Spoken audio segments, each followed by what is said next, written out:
بسم اللہ الرحمن الرحیم۔ السلام علیکم۔ میرا نام مولوی نور محمد ہے۔ دنیاوی تعلیم کے ساتھ ساتھ میں نے دینی تعلیم قاہرہ سے حاصل کی تھی۔ تعلیم مکمل ہوتے ہی میں اپنے ماموں کے پاس سعودی عرب آ گیا۔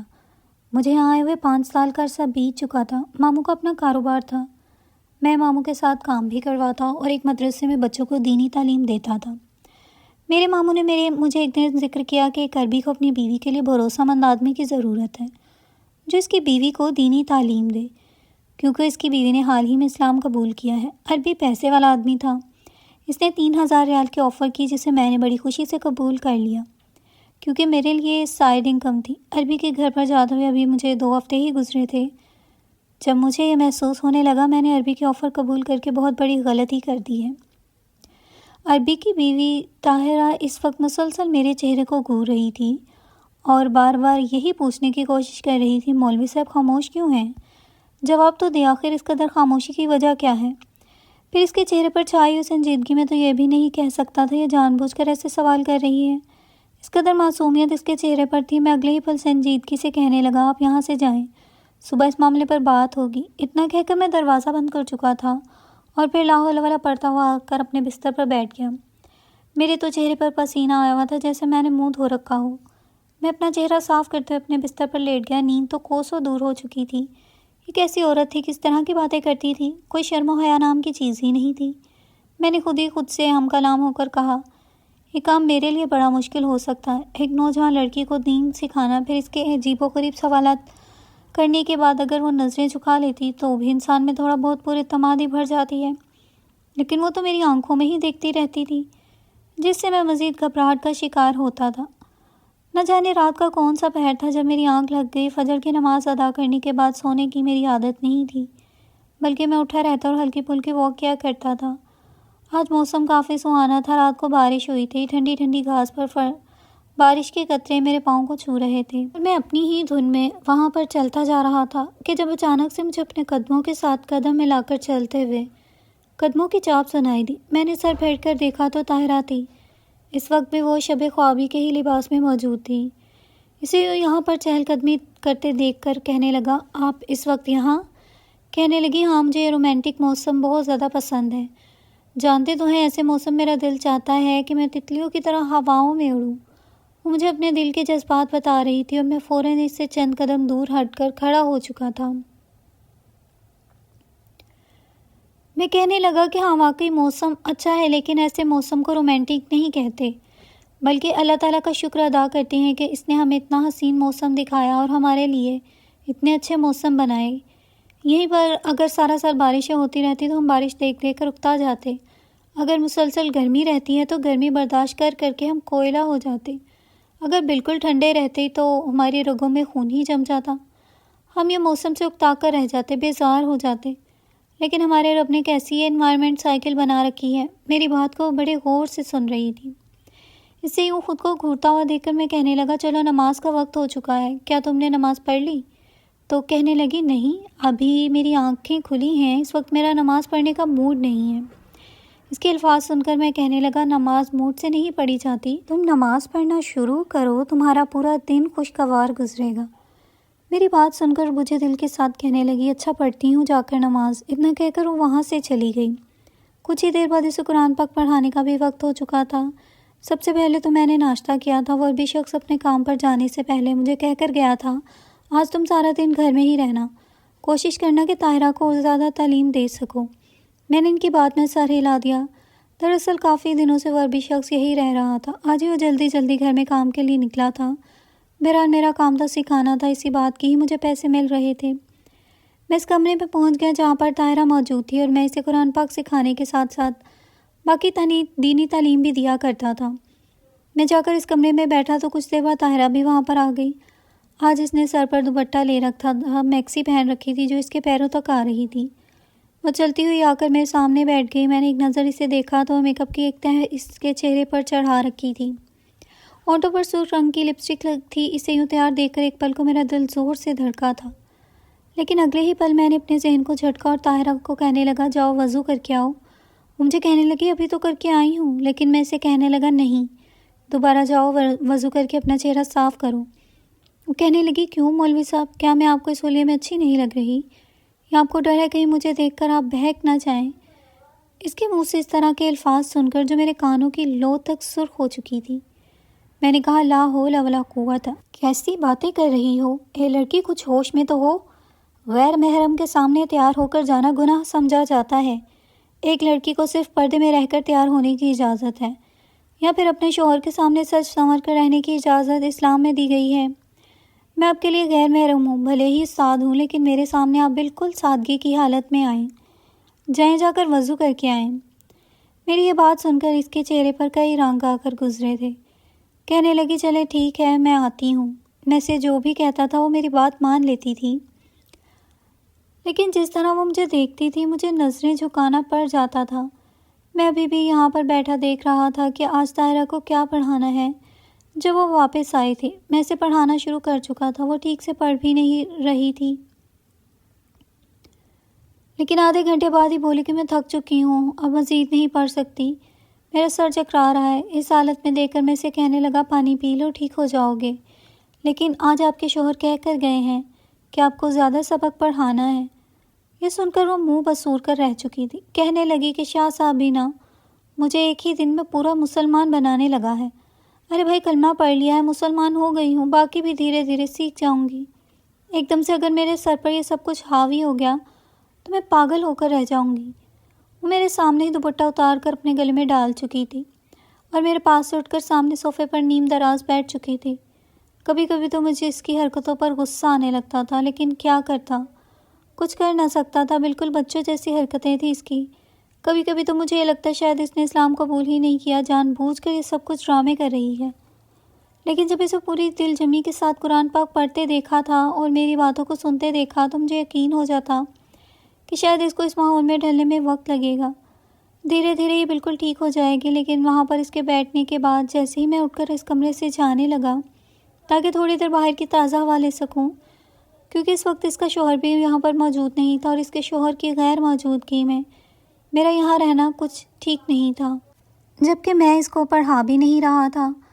مولوی صاحب آپ کہاں جا رہے ہیں؟ اس کی بات سن کر میں پلٹا، کہنے لگا کچھ نہیں، ذرا باہر تازہ ہوا کھانے جا رہا ہوں، جب آپ کو دوبارہ پڑھانا ہوگا تو مجھے بلا لیجیے گا۔ اتنا کہہ کر میں وہاں سے جانے لگا، لیکن وہ اگلے ہی پل مجھے بازو سے پکڑ چکی تھی۔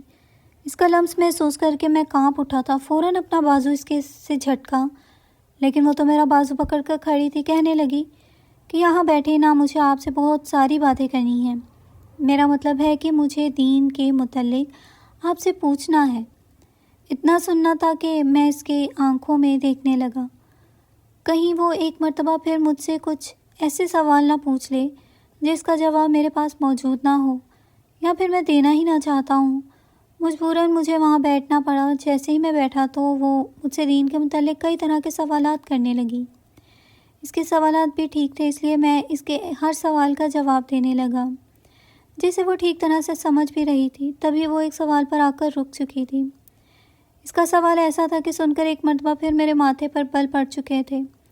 میں کہنے لگا محترمہ، آپ کو میں پہلے بھی کہہ چکا ہوں کہ سوال کا جواب آپ کو ایک فیمیل سے لینا چاہیے۔ دراصل جس مدرسے میں میں پہلے گیا تھا وہاں پر کچھ عالمہ بھی موجود ہیں، حافظہ بھی ہیں۔ آپ کے پاس جس طرح کے بھی سوالات ہیں جو کہ ایک لڑکی کو مرد کے سامنے کرتے ہوئے جھجک محسوس ہوتی ہے، وہ آپ ان عالمہ سے کر لینا، وہ آپ کو اس کا اچھے طریقے سے جواب دے دیں گی۔ مجھے لگا تھا میرے سمجھانے پر وہ سمجھ جائے گی، لیکن ایسا نہیں تھا۔ اگلے بھی پل کہنے لگے مجھے تو کوئی جھجک محسوس نہیں ہو رہی، مجھے تو اس سوال کا جواب آپ سے ہی چاہیے، کیونکہ میرے شوہر نے آپ کو میرے لیے بطور استاد رکھا ہے۔ اس کی آنکھوں میں ایک شرارت سی تھی جسے دیکھ کر میں فوراً نظریں چرا گیا۔ میں کہنے لگا معذرت خواہ ہوں، لیکن میں اس بات کا جواب آپ کو نہیں دے سکتا۔ اتنا کہہ کر میں وہاں سے جانے لگا، وہ میرا ہاتھ تھام چکی تھی۔ اس کی یہ گستاخی آخر میں کب تک برداشت کرتا؟ میں اپنا ہاتھ اس سے چھڑوا چکا تھا، بڑی مشکل سے اپنے غصے پر ضبط کر رہا تھا، ورنہ اس کی اس بدتمیزی پر نہ جانے میں اب تک کتنی ہی باتیں سنا چکا ہوتا۔ میں وہاں سے اپنے کوارٹر میں آ چکا تھا۔ وہ کہتی تھی کہ مولوی صاحب، ہم بستری کیسے کی جاتی ہے اسلام میں؟ بھلا میں کیا جواب دیتا؟ اس کے بعد دوبارہ میں اس کے گھر گیا ہی نہیں۔ شام کو اور بھی شخص واپس آیا تو اس کی ملازمہ مجھے بلانے آئی تھی۔ کہنے لگی صاحب بڑے غصے میں ہیں، آپ نے ایسا کیا کر دیا؟ میں بھی گھبرا چکا تھا، نہ جانے اس لڑکی نے میرے بارے میں کیسی کیسی باتیں بتائی ہوں گی، لیکن اس میں میرا بھی کوئی قصور نہیں تھا۔ اگر میں اسے بتاتا کہ تمہاری بیوی میرے ساتھ اس طرح کا رویہ رکھتی ہے تو شاید وہ بھی یقین نہ کرتا۔ جیسا میں نے سوچا تھا ہوا بھی ویسا ہی تھا۔ اس نے اپنے شوہر کو شکایت لگا دی تھی کہ مولوی صاحب مجھے پڑھانے کے لیے آئے ہی نہیں۔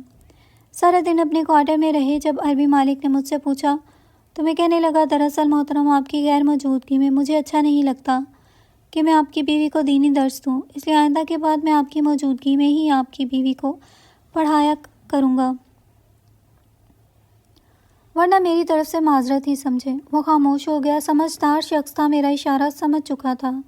اس شخص کو بھی اس بات سے کوئی اعتراض نہیں تھا، آخر وہ بھی ایک مرد تھا۔ تھوڑے بہت وسوسے تو ہر ایک کے ہی ذہن میں ہوتے ہیں۔ اس کے بعد 2 دن تک جب بھی میں طاہرہ کو پڑھانے کے لیے گیا تو اس کے شوہر کی موجودگی ہی میں گیا تھا، لیکن اس شام جو کچھ اس لڑکی نے حرکت کی میرے تو وہم و گمان میں بھی نہیں تھی۔ میں اپنے کوارٹر میں تھا جب مجھے گھر سے چیخنے چلانے کی آوازیں آنے لگیں۔ یہ مغرب کے بعد کا وقت تھا اور وہ عربی مالک ابھی تک واپس نہیں آیا تھا۔ چیخنے چلانے کی آواز سن کر میں فوراً بھاگ کر گھر کے اندر گیا تھا کہ خدا نخواستہ طاہرہ کو کچھ ہو گیا تو۔ جیسے ہی کمرے کا دروازہ کھولا تو کمرہ گھپ اندھیرے میں ڈوبا ہوا تھا۔ اگلے ہی پل طاہرہ میرے وجود سے لپٹ چکی تھی۔ اندھیرے کمرے میں اس سے خود سے جدا کرنے لگا۔ پہلی مرتبہ میں غصے میں بلند آواز میں کہا، یہ تم کیا کر رہی ہو؟ ہٹو میرے قریب سے، تمہیں شرم نہیں آتی؟ لیکن اگلے ہی پل وہ اپنے ناخن میری گردن پر گاڑنے لگی تھی۔ مجھے تکلیف ہونے لگی۔ میں اپنی پوری گرفت سے اسے چھڑانے کی کوشش کرنے لگا۔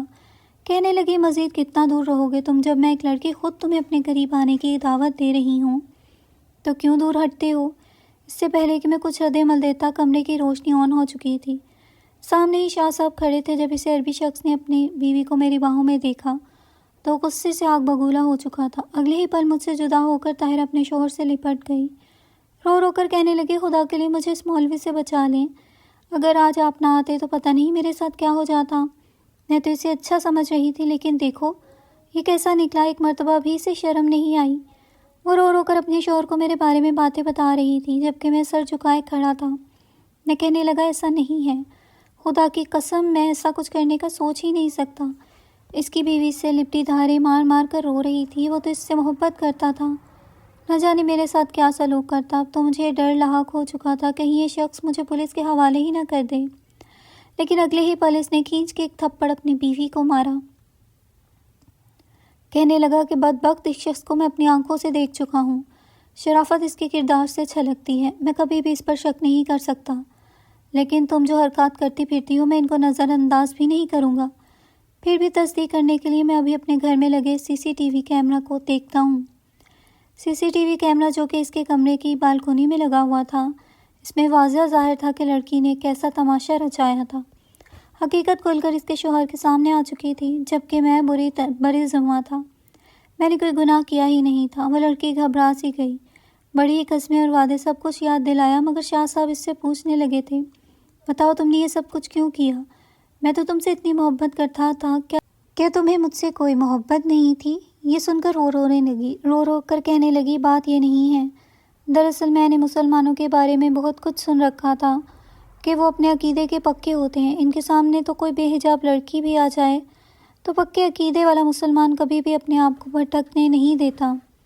میں بھی کہیں نہ کہیں اسی لیے تم سے شادی کر کے یہاں پر آئی تھی اور اس مولوی کو پھانسنے کی کوشش میں لگی تھی تاکہ اسے بھٹکا کر یہ بتا سکوں اس کا ایمان کس قدر کچا تھا۔ اسلام بھی باقی مذاہب کی طرح کردار پر کچھ خاص اثر نہیں دکھاتا، لیکن دیکھو میں غلط تھی۔ اس شخص نے ہر شخص رشتہ اپنی اس بیوی سے توڑ دیا اور اسے گھر سے نکال دیا۔ وہ روتی رہی لیکن اسے واپس اپنے ملک جانے کا کہا۔ وہ لڑکی صدقے دل سے توبہ کر چکی تھی، کہنے لگی، نہیں مجھے معاف کر دے، میں صدقے دل سے ایمان لاتی ہوں اور اسلام قبول کرنا چاہتی ہوں۔ اس مرتبہ اس کی آنکھوں میں واقعی سچے آنسو تھے، لیکن اس مرتبہ میں اسے کچھ بھی سکھانے سے قاصر تھا۔ میں نے مدرسے کی ایک عالمہ کو اس کے لیے مختص کروا دیا تھا اور خود ایک مسجد میں امام مسجد کے طور پر اپنی خدمات سر انجام دینے لگا۔ کبھی کبھار میری شاہ صاحب سے ملاقات ہو جاتی ہے۔ واقعی اس کی بیوی راہ راست پر آ چکی ہے اور باقاعدہ پردہ بھی کرتی ہے۔ مجھ سے مل کر اس نے مجھ سے معافی بھی مانگی اور میں نے رب کی رضا کی خاطر سے معاف کر دیا۔ اگر شاہ صاحب کے گھر پر اس دن کیمرے نہ لگے ہوتے تو کہیں نہ کہیں اس کے دل میں شک بیٹھ جاتا اور میں کتنی بھی صفائی دیتا رہتا، مگر میں نہیں بچ سکتا تھا۔ کم وقت عورت چیز ہی ایسی ہے، بہکانے پر آ جائے تو اللہ بچائے تو بچائے، ورنہ مرد کے بس کی بات نہیں۔ مزید ایسی اچھی کہانیوں کے لیے میرے اس چینل کو سبسکرائب کر دیجیے تاکہ میرے سبسکرائبر جلدی سے پورے ہو جائیں۔